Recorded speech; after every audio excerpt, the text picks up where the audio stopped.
Goeiemôre. Jy luister na die 6de oordeenking in die reeks, 'n paar maal om die son. Ons tema vir oggend is eensaam. In ons reise om die son moet ons die kuns bemeester om die hoogte en laagtepunte van die lewe, die voor- en teëspoedtye, vreugde en lyding, te aanvaar, te verwerk en op die een of ander manier sin en betekenis daaruit te skep. Toe ek jonger was, het ek gedink die lewe bestaan uit die afwisseling van goeie en slegte tye, of van voorspoed en teëspoed. Hoopelik, as ons gelukkig is die grootste gedeelte daarvan gevul met geluk en vreugde, vry van lyding en teëspoed. Miskien lê daar 'n waarheid daarin opgesluit.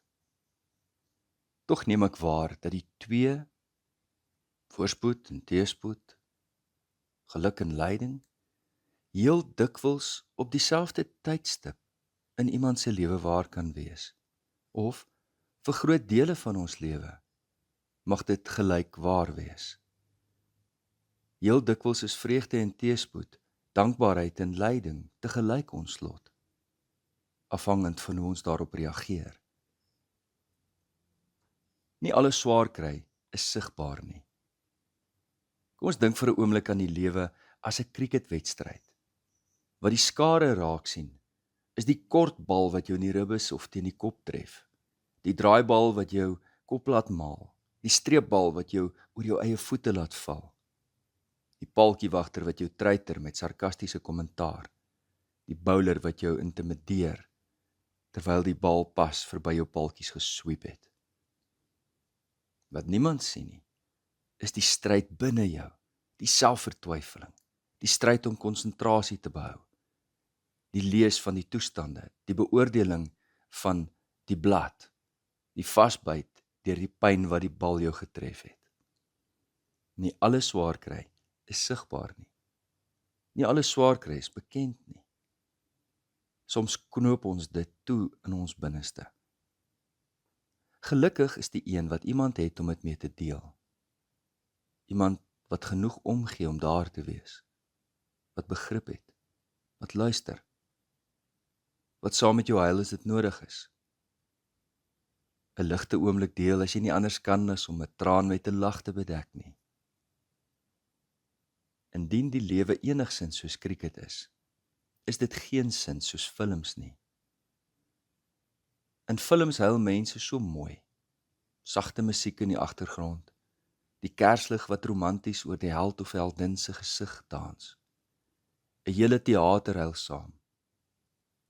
Lyding wat bevestig word, wat raak gesien word, erken word.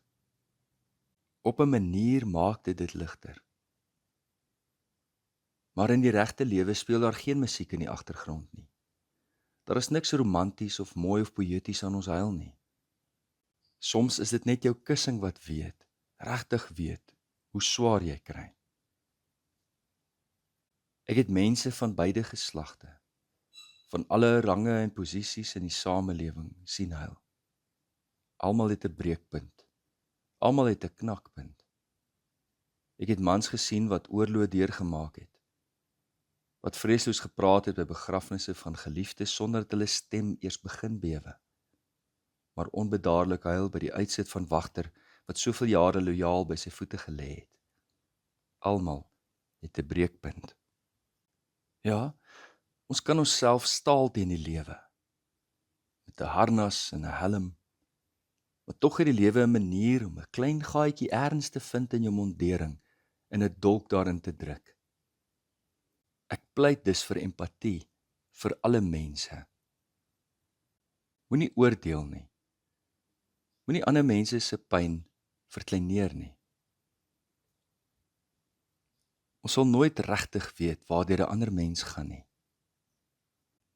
Wanneer ons deur so 'n lyding gaan dit dikwels gepaard met 'n onhoudbare eensaamheid.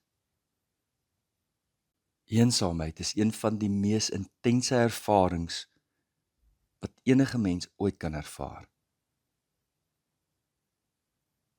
Dit lyk vir my dat van die eensaamste plekke in die lewe is wanneer jy iemand moes groet, wat juis die een was wat jou bygestaan het deur al die jare.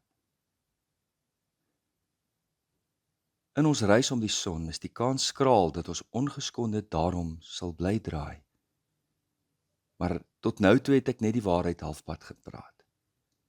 Want eensaamheid is 'n onmoontlikheid. Een van my teologieprofessore het geskryf oor die verskriklike eensaamheid wat gevolg het op sy vrou se afsterwe. Maar kom dan tot die gevolgtrekking. Eensaamheid is 'n teenspraak in sigself. Een saam met God. Selfs al probeer ons van God wegvlug, kan ons dit nie doen nie. Luister mooi, jong mense, tieners, studente. Die geleerde ouens sê vir ons dat eensaamheid een van die vinnig groeiendste ervarings is in 'n jonger generasie. Wie sou dit verwag? Die borrelende generasie, die koneksie generasie, die vriendskap generasie. Deur 'n kombinasie van faktore sê die geleerdes vir ons dat hierdie generasie, 'n groot persentasie van hulle, eensaamheid ervaar. Maar luister net, wat sê die psalmdigter? Ek kan nooit eensaam wees nie, selfs al probeer ek. Waarheen sou ek gaan om u gees te ontvlug? Waarheen sou ek vlug om aan u teenwoordigheid te ontkom? Klim ek op na die hemel, is u daar. Gaan lê ek in die doderyk, is u ook daar. Vlieg ek na die ooste, of gaan woon ek in die verre weste, ook daar lei u hand my, hou u regterhand my vas. Ek sou die duisternis kon vra my weg te steek, of die lig rondom my om in nag te verander. Maar vir u is selfs die duisternis nie donker nie, en die nag so lig soos die dag, duisternis so goed soos lig.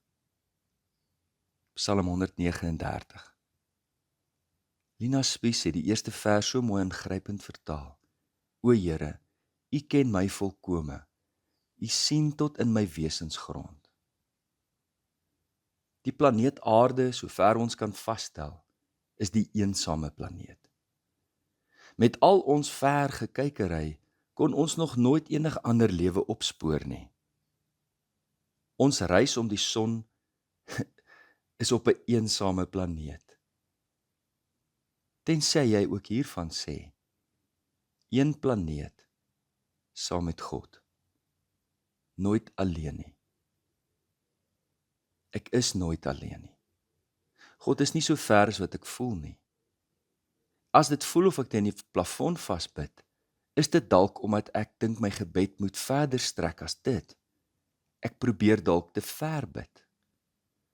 God is nader as wat ek aan myself is, het die kerkvader Augustinus bely. Waar kom hy daaraan? Wel, hy het dit geleer uit ervaring, maar ons, staan op vaster grond as dit. Ons lees dit in Gods woord. Dink aan Romeine 8. Dat wanneer ons deur so eensaamheid gaan of deur lyding gaan, wanneer daar versigtiging in ons hart is, dan is die Here so naby aan ons, dat hy weet wat ons voel nog voordat ons dit in woorde kan spreek. Dalk moet ons nader begin bid, van binne bid, net praat, sonder voorbereiding, sonder afmeting, alles wat ons opkrop, om dit oop te sluit uit daardie plek, waar ek dit gaan berg en gaan toesluit het. Praat net, sê net, jy kan alles met God deel. Selfs die dinge wat ondenkbaar is om dit aan 'n ander mens te openbaar. Oom Stoffel Viljoen het op 'n ietwat onortodokse wyse bekend gemaak dat ons binnekant in elk geval 'n oop boek voor God is. Sy predikant van destyds het hom aangespreek omdat hy nie 'n das aantrek kerk toe nie. Toe antwoord hy met sy vriendelike diep stem: Dominee, die liewe Vader het my meer in my onderbroek gesien as in hierdie pak klere. Oom Stoffel se manier om te sê, die Here kyk verby ons klere en hy weet wat in ons binnekant leef. Moses het al vluit loop en klippe gooi, of wat 'n mens ook al doen om die tyd om te kry as jy alleen in 'n woestyn kleinvee loop en oppas. En toe hy nog so loop op daardie eensame, godverlate plek, sou hy oomblikke later besef dat hy nie so eensaam was as wat hy vermoed het nie. En toe hy dit besef, het hy sy sandale uitgetrek en kaalvoet op daardie heilige plek afgekniel. Eensaam? Dis 'n teenspraak, 'n ronde vierkant, 'n vierkantige sirkel. Dit kan nie. Trek uit jou sandale en kniel. Ons gebed kom vanmôre uit die groot gebedeboek. Christus, ek is verskriklik eensaam. Ek is net op myself aangewese. Toe u so alleen was in Getsemane, terwyl u vertrouelinge slaap, het u deur die eie pyn betekenis gegee aan die pyn en vertwyfeling van hulle wat die alleenstryd gevoer. Ja, u daarmee afsondering en stilte geheilig. Troos my nou met die wete, Here. Wees by my in my eensaamheid. Help my om krag te put uit afsondering van die wêreld, maar gemeenskap met u. Leer my die vrede wat stilte kan bring. Wees my metgesel in die afwesigheid van vriende. Rig my gedagtes weg van myself, sodat ek my energie nie bestee aan selfbejammering nie, maar aan pogings om ander se eensaamheid te verlig. In Jesus naam. Amen. Liefde en 'n geseënde week vir elkeen.